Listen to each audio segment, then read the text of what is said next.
पहिले तर मस्त रूम करून घेतली. रूम तर नाही म्हणता येणार, एवढी गँग म्हटल्यावर मोठा एक हॉल करावा लागला. बरं तिथं गेल्यावर चुपचाप बसायचं ना, तर कशाचं हो, आपला पैसा पुरेपूर वसूल कसा होईल ते पाहणं सुरू होतं.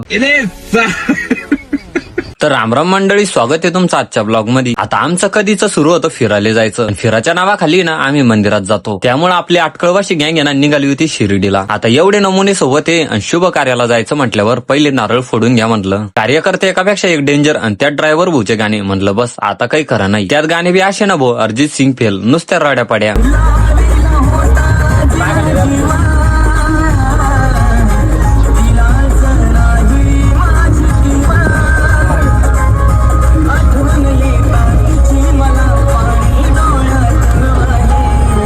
थोडं समोर येत नाही तर म्हटलं क्वांट्री जमा करून घ्या, नाही तर उगाच मारामाऱ्या हो जाय घ्या. ते सगळं ठीक आहे म्हणा, पण हा नमुना पहा ना, सोबत पूर्णाच्या पोळ्या घेऊन आला. बरं झालं जवळच चाललो, जास्त लांब गेलो असतो तर भाऊ किरण रशी सोबत घेऊन आला असता काय माहिती. आता कुठं फिरायला जायचं असलं की सगळ्यात भारी मोमेंट कोणता असतो माहितीये का, हायवेच्या साईडला गाडी लावून चहा पाणी घेणं. काय भारी वाटतं राव, एकच नंबर. त्यानंतर आहे ना डायरेक्ट येऊन पोहोचलो शिर्डी. पहिले तर मस्त रूम करून घेतली. रूम तर नाही म्हणता येणार, एवढी गँग म्हटल्यावर मोठा एक हॉल करावा लागला. बरं तिथं गेल्यावर चुपचाप बसायचं ना, तर कशाचं हो, आपला पैसा पुरेपूर वसूल कसा होईल ते पाहणं सुरू होतं. सकाळी उठून मस्त तयार बियार झालो. उठल्या तुम्हाला तर माहितीच एनर्जी ड्रिंक घ्यावं लागती. चहा घेऊन सगळे भाविक भक्त निघालो होतो दर्शनाला. आता मोबाईलला परमिशन नाहीये म्हणून चुपचाप मोबाईल जमा करून दिले आणि मस्त आरामात दर्शन घेऊन आलो. काही म्हणा, पण मंदिरात गेल्यावर एवढं प्रसन्न वाटतं ना, पूर्ण माइंड फ्रेश होऊन जातो. त्यानंतर आलो होतो आम्ही वॉटर पार्कला. तिथं आमची एवढी मज्जा आली ना, आणि ते तुम्हाला सांगतो पार्ट 2 मध्ये. तोपर्यंत तुमच्या भावाला फॉलो करून घ्या.